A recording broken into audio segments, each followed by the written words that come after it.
आज हम राजनीति का पहला वीडियो लेकर आए हैं और इसमें हम देखेंगे भारत का संवैधानिक विकास और इसमें जितने भी जो महत्वपूर्ण क्वेश्चन हैं और जो भी फैक्ट दे रखे हैं वो आज हम देखेंगे।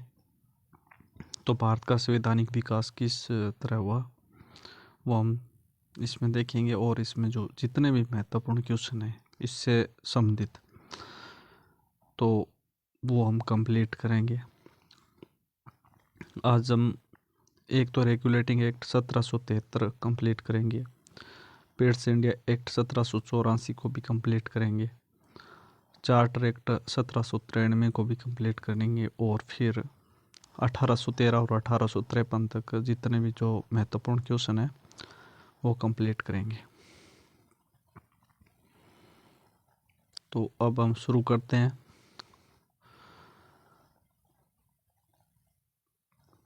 भारत में ईस्ट इंडिया कंपनी की स्थापना किस चार्टर एक्ट के तहत की गई? तो 1600 ईस्वी के चार्टर एक्ट के तहत की गई।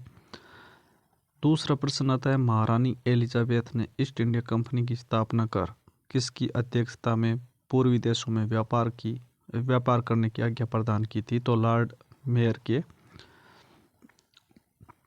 और उसके बाद में ईस्ट इंडिया कंपनी ने भारत में अपना कार्य कहाँ से प्रारंभ किया था? तो सूरत से प्रारंभ किया था।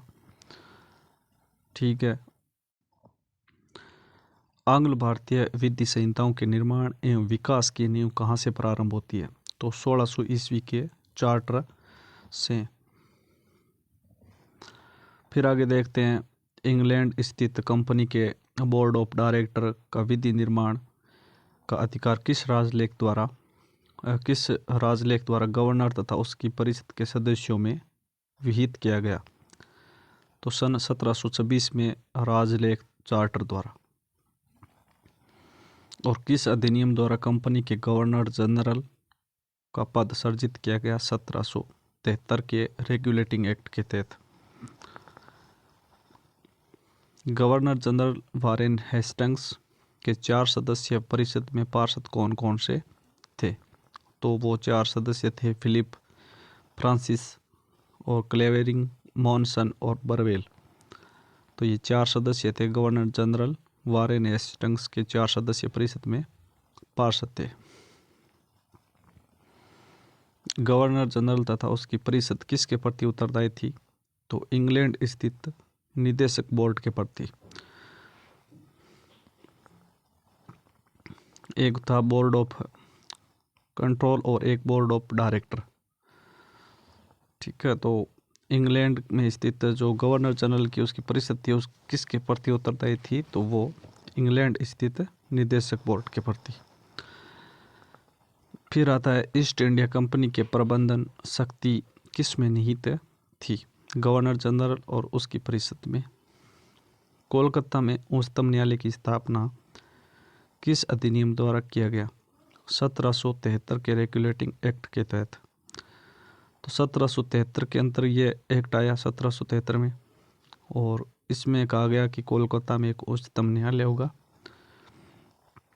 लेकिन 1774 में कोलकाता में उच्चतम न्यायालय की स्थापना भी की गई। तो स्थापना और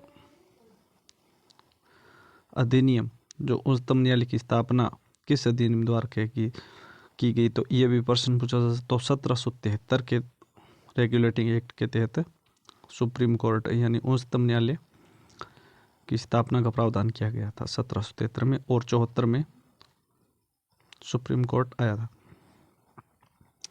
उच्चतम न्यायालय में कितने न्यायाधीश सदस्य थे तथा वह मुख्य न्यायाधीश कौन था? तो 4 सदस्य थे। मुख्य न्यायाधीश सर एलिजा इम्पे थे।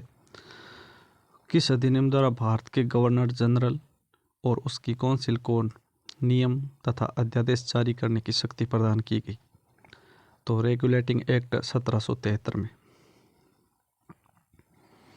तो किस अधिनियम के द्वारा भारत के गवर्नर जनरल और उसकी काउंसिल को नियम तथा अध्यादेश जारी करने की शक्ति? अब नियम भी जारी कर सकते हैं, नियम और अध्यादेश जारी करने की जो शक्ति है वो गवर्नर जनरल की जो काउंसिल है उसके पास आ जाती है। तो ये 1773 का रेगुलेटिंग एक्ट ही था, तो इसमें यह प्रावधान किया गया था।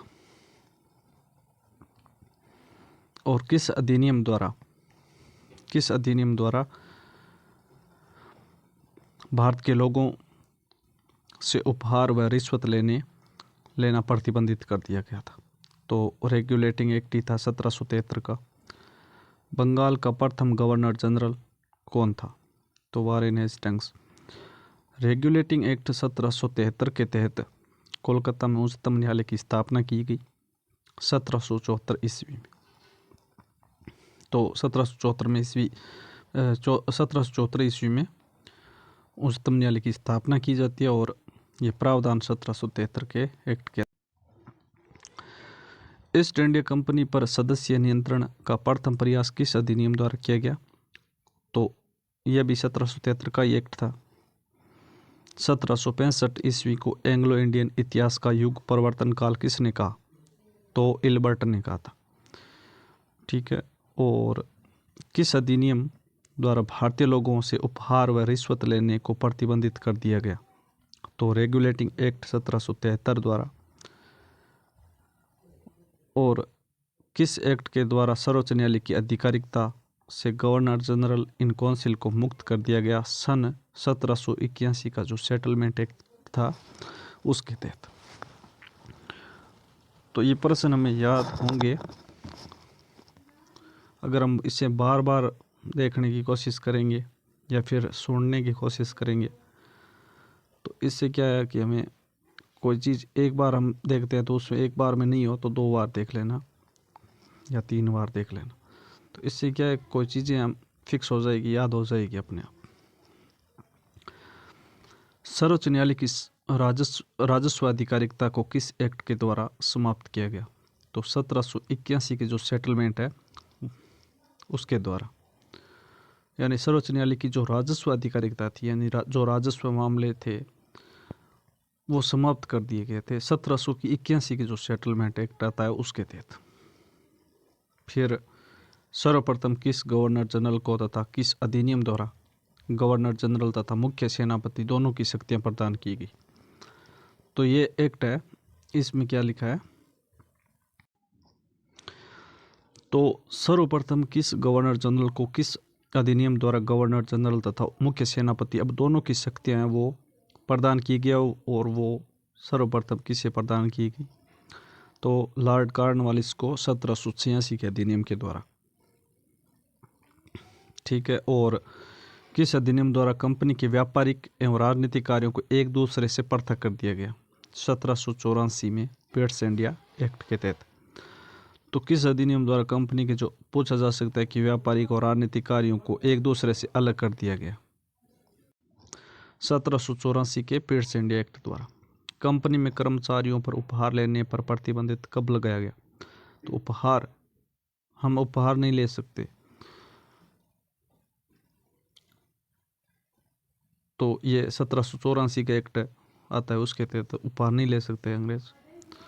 कंपनी के मामलों में ब्रिटिश सरकार का पहली बार कब नियंत्रण स्थापित होता है? तो 1784 के पियर्स इंडिया एक्ट। कंपनी के मामलों पर ब्रिटिश सरकार का जो पहली बार नियंत्रण स्थापित होता है वो याद रखना 1784 में शुरुआत होती है। और पियर्स इंडिया एक्ट के तहत निर्मित बोर्ड ऑफ कंट्रोल का अध्यक्ष कौन था? तो ब्रिटिश मंत्रिमंडल का एक सदस्य था। इसके बाद में आते हैं किस एक्ट द्वारा गवर्नर जनरल को अपनी परिषद के निर्णयों को अस्वीकृत करने की शक्ति पुनः दे दी गई और इसे आगे आने वाले गवर्नरों के लिए विस्तृत किया गया? तो चार्टर एक्ट 1793 का एक्ट आता है। तो इसके तहत गवर्नर जनरलों को जो परिषद के जो निर्णय थे उसे अस्वीकृत करने की शक्ति दे दी गई। नियंत्रक मंडल के सदस्यों को भारतीय राजस्व से वेतन देने का प्रावधान किस अधिनियम के तहत किया गया? तो जो नियंत्रक मंडल के सदस्य थे जो ब्रिटेन में बैठते थे तो उनको भी भारतीय राजस्व से अब क्या वेतन दिया जाएगा? तो ये एक्ट 1793 का एक्ट है, इसके अंतर्गत यह प्रावधान किया गया।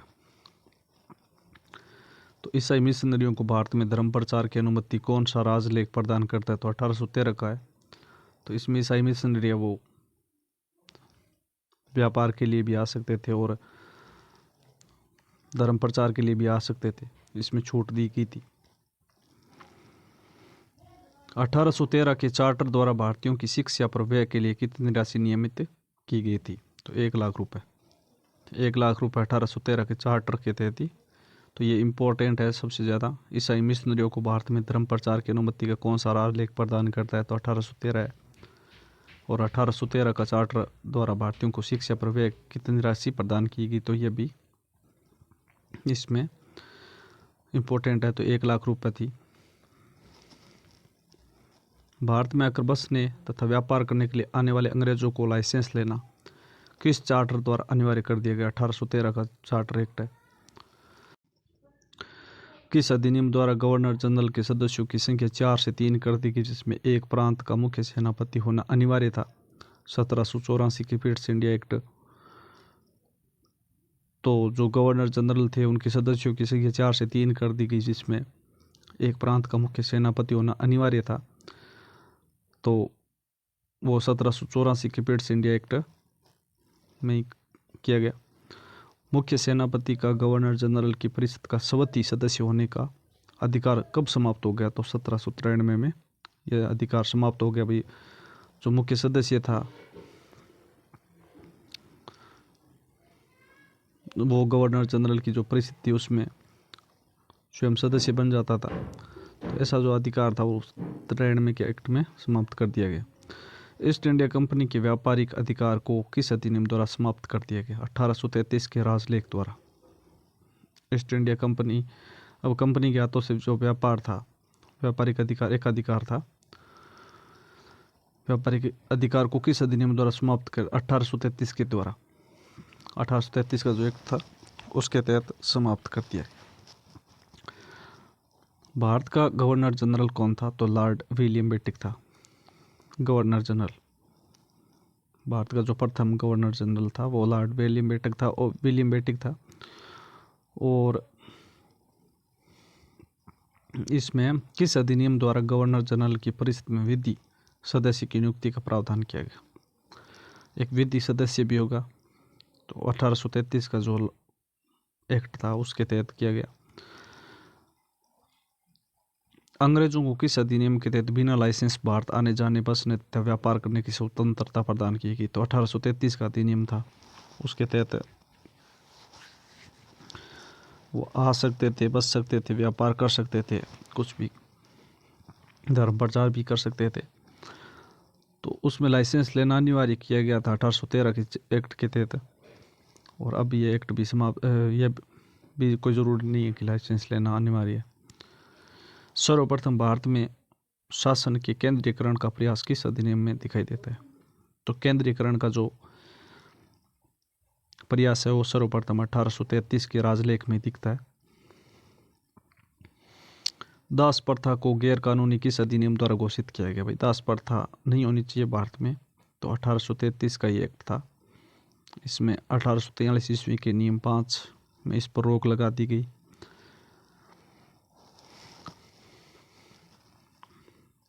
कुछ फैक्ट जाने तो इसमें हम देखते हैं, ये कुछ महत्वपूर्ण है तो इसको भी देख लेते हैं।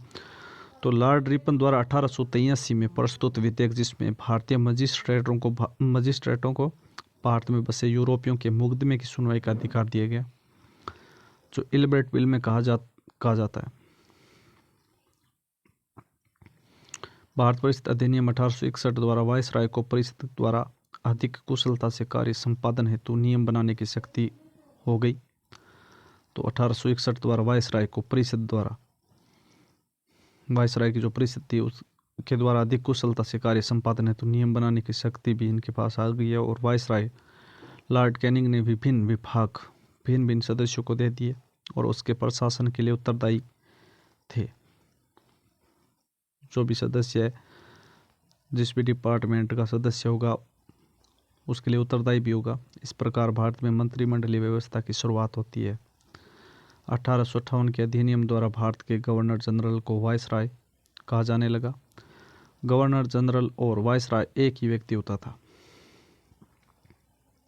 1858 के अधिनियम द्वारा भारत के गवर्नर जनरल को वायसराय कहा जाने लगा। तो याद रखना 1858 का अधिनियम था। तो गवर्नर जनरल को वाइसराय कब से कहना स्टार्ट होता है? तो 1858 के बाद। गवर्नर जनरल और वाइसराय एक ही व्यक्ति होता था। जब ब्रिटिश प्रांतों का शासन देखता था तब गवर्नर जनरल, तथा जब भारतीय राजाओं के साथ ब्रिटिश सम्राट के प्रतिनिधि के रूप में कार्य करता था तब वाइसराय कहलाता था। तो ये भी प्रश्न पूछा जा सकता है। जब ब्रिटिश प्रांतों का जो शासन देखता था उस समय तो गवर्नर जनरल था, और जब राजाओं के साथ काम करता था या और उनका कार्य देखता था तो उस समय वाइसराय कहलाता था। 1833 ईस्वी में संयुक्त प्रांत वर्तमान उत्तर प्रदेश का लगभग संपूर्ण क्षेत्र बंगाल प्रेसिडेंसी के अलग करके आगरा प्रेसिडेंसी के अधीन कर दिया गया। तो 1833 में जो संयुक्त प्रांत था उत्तर प्रदेश का लगभग संपूर्ण क्षेत्र बंगाल प्रेसिडेंसी से अलग, पहले बंगाल के साथ था तो उससे अलग करके आगरा प्रेसिडेंसी का अधीन कर दिया गया। तो यह भी महत्वपूर्ण है। अब आता है फोर्ट विलियम कॉलेज कोलकाता में स्थित प्राच्य विद्याओं एवं भाषाओं के अध्ययन का केंद्र है, और जिसकी स्थापना 10 जुलाई 1800 को तत्कालीन गवर्नर जनरल लॉर्ड वेलेस्ली ने की थी। और इसकी स्थापना का उद्देश्य अधिकारियों को भारतीय भाषाओं की शिक्षा प्रदान करना। और इसके पहले प्राच्य प्रिंसिपल गिलक्रिस्ट थे। तो पहले जो इनके जो प्रिंसिपल थे वो गिलक्रिस्ट थे। ठीक है। 1833 के राजलेख के पूर्व निर्मित विधियों को विनियम कहा जाता था, जबकि इस अधिनियम द्वारा निर्मित विधियां अधिनियम कहलाती थी। तो अंग्रेजों का जो फोर्ट विलियम कॉलेज था कोलकाता में, तो प्राच्य विद्याओं एवं भाषाओं के अध्ययन का केंद्र है।